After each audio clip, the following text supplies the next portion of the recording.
Shelton sure looked like the bad guy yesterday at PNC Park. He sure was treated like the bad guy by the fans on hand. But was he really? Good morning to you. Good Monday morning. I'm Dan Kovacevic of DK Pittsburgh Sports. This is Daily Shot of Pirates. Comes your way bright and early every weekday morning. If you're into football and or hockey, I also offer up daily shots of Steelers and Penguins. Pirates lost yesterday 2-1 to the Indians. Blew a chance at what would have been their first sweep of the season. And more important than that, wasted just a terrific start by JT Brubaker, who's really starting to come into his own and become one of the real bright spots to an otherwise bleak season when it comes to wins and losses. He's one of those guys that you'd hoped would step up, and he has. But then, we get to the seventh inning. Scores tied. Runner on second. Brubaker still looking good. His pitch count's at 76. And there comes Shelton out of the dugout. And since Oscar Marine had already visited earlier in that inning, the hook was inevitable. And the fans started booing, which actually was really, really neat. Like, I haven't heard live boos in a ballpark, stadium, or arena in a long, long time. And they let him have it. He goes out there and gets the ball, and even as Brubaker's coming off, you know how those usually switch from boos to cheers because you don't want to look like you're booing the pitcher? Even then, the boos kept piercing through the cheers. That's how angry people were.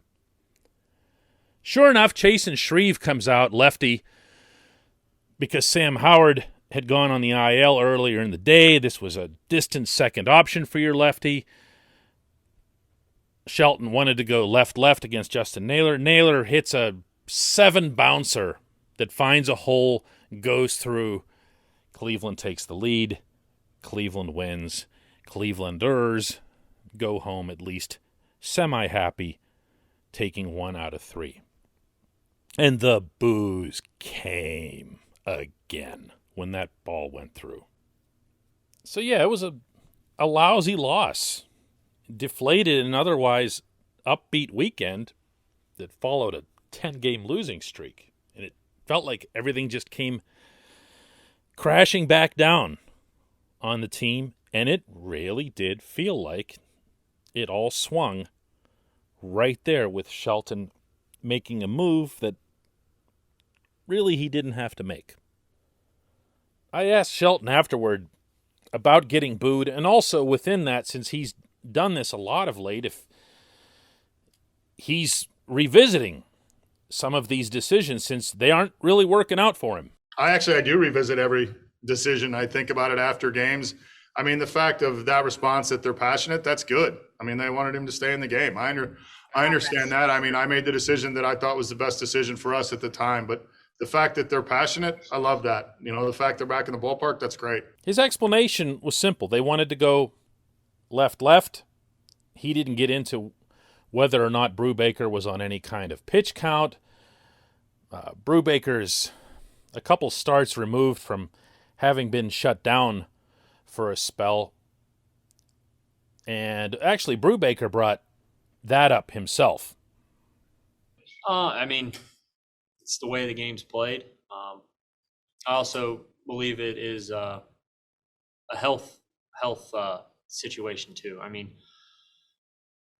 I went on bereavement, came back 5 2/3 or 5 1/3 against the Dodgers, 5 against the Nationals. So I missed 10 days. So trying to get my arm back in the shape of going deeper into games. Brubaker also noted that the Pirates had the bottom of the order due up in the bottom of the 7th. So he wasn't going to go any further than the next batter.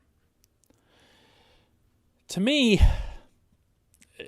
I think we can take events like this and extrapolate them into this guy doesn't know what he's doing and everything else here, because most people weren't really paying close attention to pandemic ball last year. The Pirates' own ratings dropped by 34%, and they're usually in the top 7 or 8 in all of Major League Baseball and local ratings. So, for all intents and purposes, Shelton still feels like a brand new guy who just showed up here. I guarantee you, if you surveyed most Pittsburghers, they probably don't even know his name yet. It does take a while.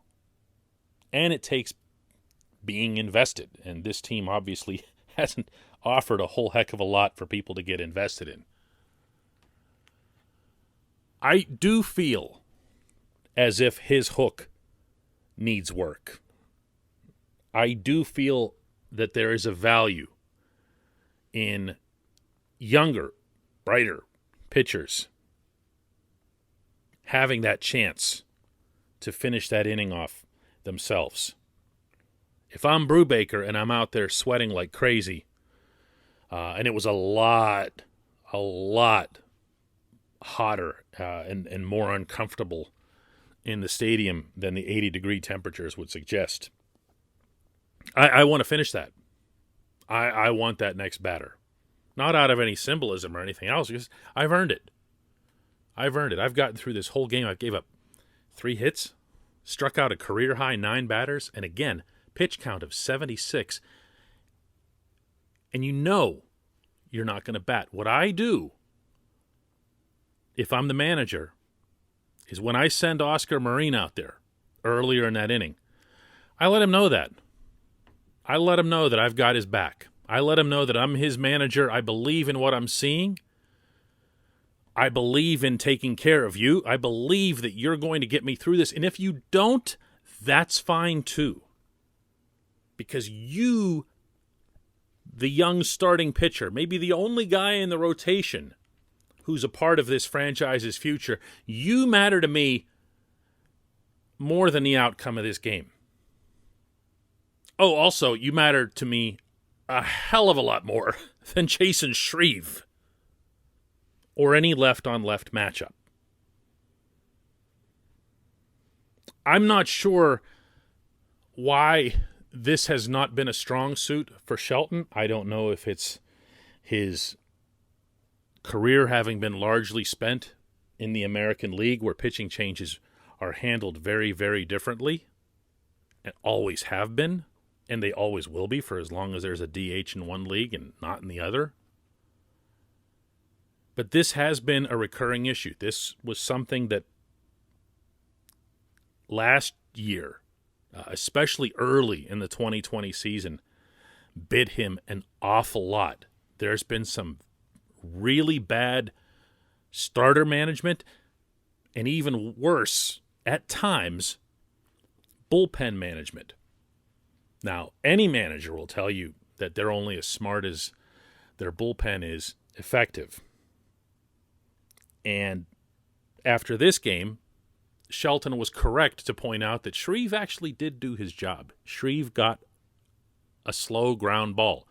It just happened to find a hole between 2 defenders. When we talk about outcomes in baseball, there can be cruel outcomes too, and that was one of them. Because if that ground ball, goes anywhere near Adam Frazier or Kevin Newman, everyone's kind of shrugging this off. It didn't. It went at the one spot of the hole that it could sneak through. Shelton can do better. He can become a better manager. He can become a better facilitator. Is that the word I'm looking for? Maybe something like that. He needs to understand that not all of these players are created equal, and not all of them matter equally to the Pirates in the long-term future. JT Brubaker needed to get that last out or not. There was no reason to take him out. Not left, not because there was someone in the bullpen ready to come in and throw bullets, because Chase and Shreve sure wasn't it. He needed to show trust. He needed to show faith in the young man who was out there on the mound, giving him everything that he had. I won't always say that. I will almost always look at this from the manager's perspective and understand that they've got to keep the bigger picture in mind. But the bigger picture in this case was Brubaker, and Brubaker needed to finish that inning and didn't. When we come back, just one question.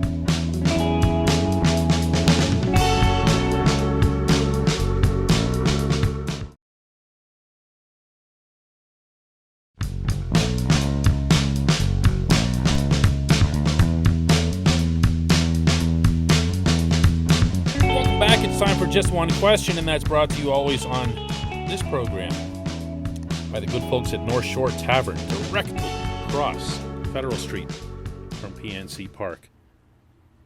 And open on non-game days, too. I think there's a misconception about all those places on Federal Street there that they're somehow ballpark-oriented because businesses there used to be that.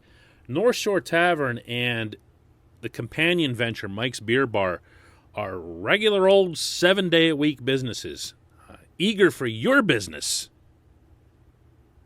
including when the Pirates are out of town. North Shore Tavern is home to Steak on a Stone, home to the planet's only fully dedicated Pirate Sports Bar, front to back. Visit North Shore Tavern.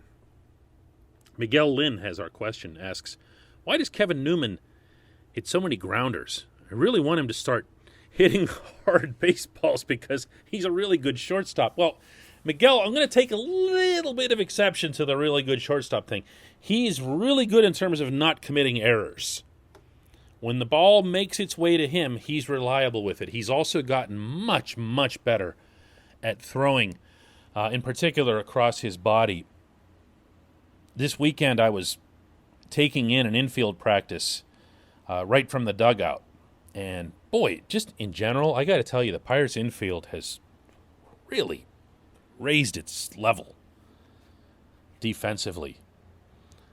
This is a pretty good group. You just don't see, even in terms of practices, the kind of mess-ups and struggles that we've seen in the past. But what Newman lacks is range. He's not somebody who's going to be getting to a ball really deep in the hole at short or diving up the middle to rob anybody. He'll get the balls that are hit to him. As far as his hitting goes, I guess my problem with Newman goes back to spring training when he was hitting 600. Remember that? 700 at one point. Like late in the spring, he was at 733. Everything he hit somehow resulted in a hit. A lot of infield hits, some that just found grass, and some that he actually hit hard. Newman doesn't strike out much. And I have a feeling that that's where the disconnect is, because he's capable of swinging his bat with authority. And he's capable of solid contact. But I feel like there's something mentally about his approach, especially when he digs himself a little bit of a hole in the count, which he does too often, where he just takes something off the bat and he wants to make contact with it. And while I understand that that's an old school approach to baseball, I also know that all those hits he would have accumulated 20 and 30 years ago, before all the analytics positioned everybody in the right spots and before all the shifting was going on, doesn't work anymore. It just doesn't. I'll maintain firmly here that Newman would have been a 260, 270 consistent slam dunk hitter as recently as a decade ago. I really believe that, because he's really fast, which is something else that you might have mentioned there in your praise of him. He's really good on the base path. He just can't navigate his way to first base often enough. And so baseball's not going to adjust to him. It's going to have to be in the reverse. And if that means striking out more often, but taking a more solid swing, if that means something along the lines of launch angle, which I think is what you're getting at, why does he hit the ball into the ground so much? Because he's not trying to put it up, because he doesn't have, consistent home run power. He's hit a handful, obviously, in his career.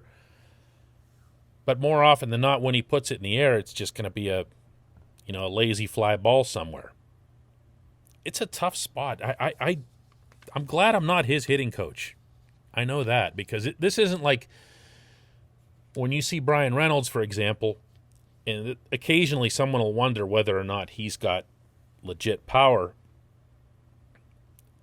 But he's always had it, because he knows how to take a violent swing at the pitch that he really likes, and he doesn't dig himself too many holes in the count.